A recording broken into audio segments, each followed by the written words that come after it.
Good morning to all. This video is just made for the educational purpose of undergraduate nursing students regarding assisting in NST and how to interpret the NST in antenatal OPD. So let us find out which machine, the machine which we are using in antenatal OPD. We have two type of machine. One is the latest machine. It has got a screen to display the FHR. This is the FHR area where you can see the FHR will be displayed here.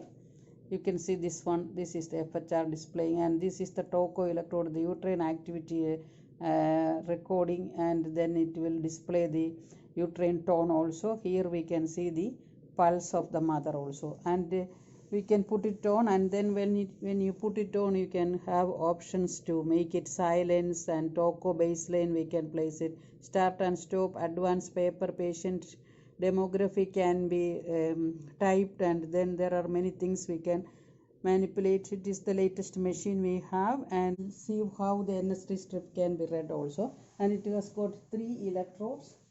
This mainly these toco electrodes. This is the toco electrodes. You can see the toco electrodes, and this is the part it is being attached to the uterine fundus, to the it will be kept in the abdomen where the uterine fundus is felt, and it will pick up the toco tracing there. And this is the other electrodes, the US electrode. It has got a soft diaphragm here which will be kept in the mother abdomen. First of all, we will do a Leopold maneuver to identify the point of maximum intensity where we can keep this US electrode. It will pick up the fetal heart rate very well. And these 2 strips will be kept in the mother abdomen with the help of this abdominal strap. And when you apply this strap, make sure you are not applying too tight or too loose, because the positioning is important to get the appropriate tracing. And then we have one more electrodes. This is the electrodes which we will give to the mother, and we will ask the mother to press when she feels the subjective feeling of fetal movement. So that's what, and it will be marked in the NST strap. Non-stress test is a fetal well-being test done during pregnancy before the onset of labor. It is a part of antepartum surveillance along with ultrasonography, while we look for biophysical profile too. Normally, NST is initiated from 26 to 28 weeks onwards, and this will evaluate the fetal health and to rule out fetal hypoxemia. Common indications are all high-risk pregnancy where you suspect a fetal hypoxemia. Examples: gestational diabetic mellitus, hypertensive disorders like pregnancy-induced hypertension, then RH incompatibility, post-term pregnancy, systemic lupus erythematosus, multiple pregnancy, oligohydramnios, polyhydramnios, intrauterine growth retardation, meaning wherever you feel that uteroplacental supply is compromised, NST is an indication to identify any hypoxemia to the baby. Now, before we interpret the NST, you should ensure that both electrodes are secured well. US electrode is giving good signal and audible fetal heart rate is there. Toco electrode is set at baseline at 20 millimeters of mercury, and there is a good tracing. And what is the speed limit of the NST strip set also, because it's important while you read this NST. See this. Normally we keep 1 centimeter per minute, and also make sure that NST strip date and time is coming appropriately also.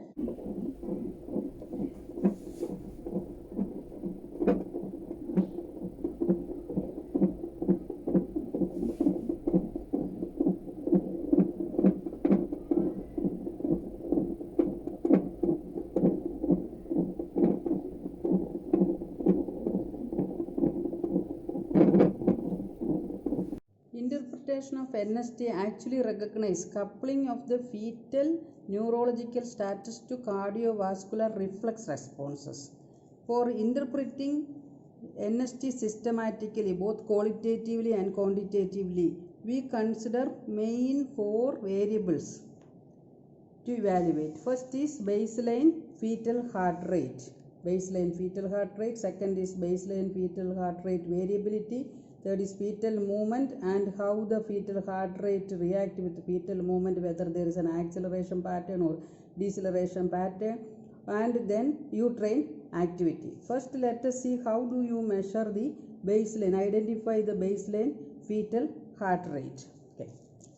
In order to identify the fetal heart rate, you should know that we already mentioned that the speed limit is set for 1 centimeter in 1 minute. So this is how the horizontally, so each big column is 1 centimeter and it is in 1 minute. So the big column measure 1 minute. So the small column is in 30 seconds. And we take full 10 minute strips to identify the baseline fetal heart rate. So from here to here, so full 10 minutes, from this markings to this marking we will take it, and we will see what is the most repeated or the average of the fetal heart rate in full 10 minutes. We will exclude accelerations, all accelerations, or if any there is any deceleration or there is a marked variability in order to identify the baseline fetal heart rate. The norm, for this strip it is estimated like 140 beats per minute. Okay. Normally the fetal heart rate is considered to be normal from 110 to 160. Anything below 110 is bradycardia, anything above 160 is tachycardia.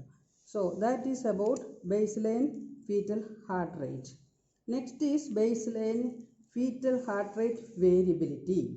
When you look into the waves of the fetal heart rate, you can see it is irregular waves. Okay, or these fluctuation in the baseline. Okay, these fluctuation in the baseline fetal heart rate of 2 cycles per minute or greater.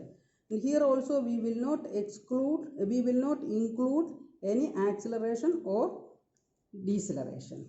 Just to quantify, okay, just to making sure how to quantify the beats.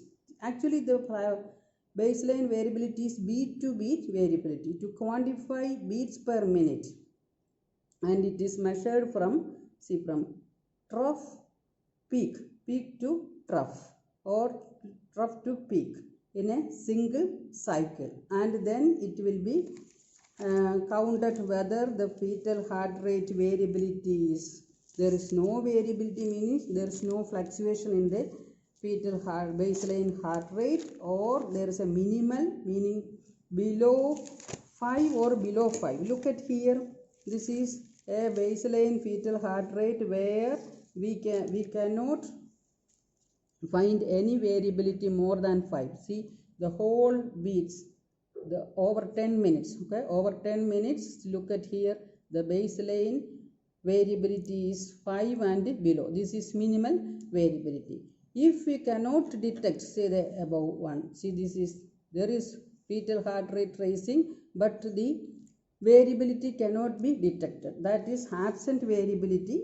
And then if it is below 5 or below 5 is minimal variability. These two are abnormal, and it is really reflecting the acid-base balance, hypoxemic status of the fetus. Okay, when there is a hypoxic injury, fetal metabolic acidemia can occur and acid-base balance will be changed. So this variability is one of the important criteria which will reflect whether the baby is in hypoxia or not.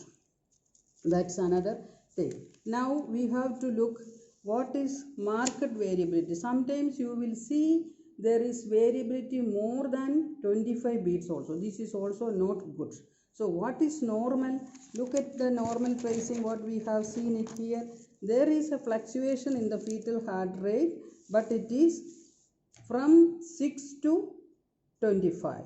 6 to 25. See 1, 2, 3 columns. That means 15. There is 1, 2, 10. There is one more, little more than one column. That's more than 6. So from 6 to 25 beats, the variability is considered to be reassuring a good. That means the fetal status is appropriate. There's no acidemia, no hypoxic injury. That is about variability. The next is fetal movements. See, look at here the fetal movements.